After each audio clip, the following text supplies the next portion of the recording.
Islamic ধর্মভিত্তিক দলগুলোর সাথে নির্বাচনী জোট গঠন নিয়ে রাজনৈতিক অঙ্গনে ব্যাপক টানাটানি শুরু হয়েছে। আগামী নির্বাচনে জামায়াত সহ ইসলামপন্থী দলগুলোর জোট সামনের রাজনীতিতে শক্ত প্রভাব তৈরি করতে পারে, এমনটাই মনে করছেন রাজনৈতিক বিশ্লেষকরা। শেখ হাসিনা সরকারের পতনের পর আবার দেশের রাজনীতিতে প্রকাশ্যে আসে জামায়াত ইসলামী সহ বেশ কয়েকটি ধর্মভিত্তিক দল। বিশেষ করে গত 5 আগস্ট শেখ হাসিনা দেশ ত্যাগের পর সেনাপ্রধানের ডাকা জরুরি বৈঠকে উপস্থিত ছিলেন জামায়াতে ইসলামীর আমির শফিকুর রহমান এবং খেলাফত মজলিস নেতা মামুনুল হক। তবে জামায়াত ইসলামীর সাথে ইসলামী আন্দোলন সহ কয়েকটি দলের বিভিন্ন ইস্যুতে মতবিরোধ ছিল প্রকট। শেখ হাসিনা সরকারের পতনের দাবিতে সরকার বিরোধী অবস্থান দিলেও এর আগে দীর্ঘদিন ক্ষমতায় থাকা আওয়ামী লীগ সরকারকে সমর্থন করে আসছিল ইসলামী আন্দোলন। দলটির আমির চরমোনাই পীর সৈয়দ মোহাম্মদ রেজাউল করিম নির্বাচনী জোট গঠনে জামায়াত ইসলামী সহ প্রায় সবগুলো ইসলামপন্থী দলের সাথেই আলোচনা করেছেন, কারণ জোটভুক্ত ইসলামী দলগুলোর চাওয়া ভোট এক বাক্সেই থাকুক। নির্বাচনী জোট নিয়ে চরমোনাই পীর রেজাউল করিম বলেন, খেলাফত মজলিস, জমিয়তে ওলামায়ে ও নিজামে ইসলাম সহ অনেকগুলো দলের সঙ্গেই আলোচনা চলছে। আমাদের মধ্যে বিভিন্ন ইস্যুতে দূরত্ব বা মতপার্থক্য থাকলেও আশা করছি আলোচনার মাধ্যমে আমরা নির্বাচনী জোট গঠনে সমঝোতায় আসতে পারব। এদিকে জামায়াতে ইসলামী বলছে দলগুলোর মধ্যে আলোচনা চলছে, নির্বাচনের তারিখ ঘোষণা হলেই জোটের রূপ দেখা যাবে বলে জানিয়েছেন দলটির মুখপাত্র মতিউর রহমান আকন্দ। ইসলাম ভিত্তিক দলগুলোর এই জোট কি শুধুই আদর্শ নাকি অন্য কিছু? একাধিক ইসলাম ভিত্তিক দলের নেতাদের সঙ্গে আলাপে জানা যায়, তাদের মধ্যে ঐক্যের প্রস্তাবটি এসেছে জামায়াত ইসলামীর পক্ষ থেকে। জামায়াত ইসলামী দেশের অন্যতম বড় দল, বিএনপির দীর্ঘদিনের মিত্র হলেও সম্প্রতি দল দুটির মধ্যে দূরত্ব বেড়েছে।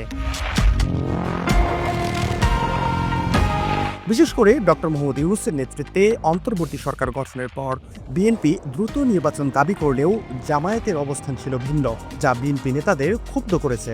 বিএনপির সিনিয়র নেতাদের কেউ কেউ ৭১-এ জামায়াতে ইসলামীর ভূমিকা নিয়ে প্রশ্ন তোলেন। দলটির এক নেতা ৫ আগস্টের পর ইসলামী ব্যাংক দখলের জন্য জামায়াতকে ইঙ্গিত করে মন্তব্য করেন। গত ২৭শে ডিসেম্বর জামায়াতে ইসলামীর কর্মী সম্মেলনে একজন চাঁদাবাজ পালিয়েছে, আরেকজন চাঁদাবাজিতে লেগে গেছে বলে মন্তব্য করেন দলটির আমির ডাক্তার শফিকুর রহমান। এমন পরিস্থিতিতে গত সেপ্টেম্বর থেকে ইসলাম ভিত্তিক দল ও গুরুত্বপূর্ণ ব্যক্তিদের সাথে আলোচনা শুরু করেছিল জামায়াতে ইসলামী।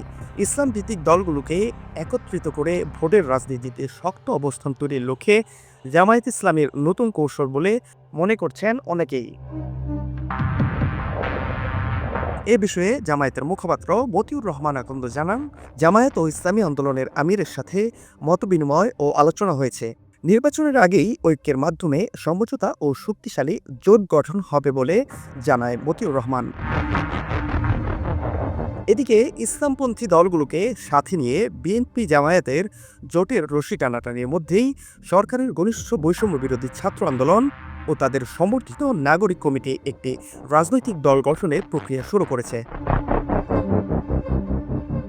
ছাত্রদের নতুন দল গঠন নিয়ে বিভিন্ন রাজনৈতিক শীর্ষ নেতাদের ধারণা, ছাত্রদের নতুন দল গঠন করলেও দলটির পক্ষে এককভাবে নির্বাচন করা কঠিন হবে।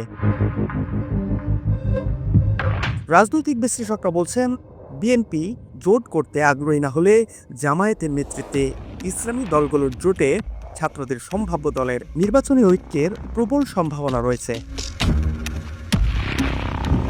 ইসলামপন্থী দলগুলোর জোট বিষয়ক এক প্রশ্নের জবাবে ইসলামী আন্দোলনের নেতা রেজাউল করিম বলেন, ক্ষমতায় থাকা বিগত রাজনৈতিক দলগুলো জনগণের প্রত্যাশা পূরণে বারবার ব্যর্থ হয়েছে। আমাদের প্রত্যাশা সামনের নির্বাচনে ভোটের রাজনীতিতে ইসলাম ভিত্তিক দলগুলোর প্রতি দেশের জনগণের ভিন্ন আগ্রহ থাকবে। ইস্যুভিত্তিক পার্থক্য থাকলেও এত বড় নির্বাচনী মাঠে আমাদের সম্মিলিত একটি ভোট বাক্স নিশ্চিত করার কাজ চলছে। ফাহাদ শাহরিয়ার, বাংলা ফ্লো।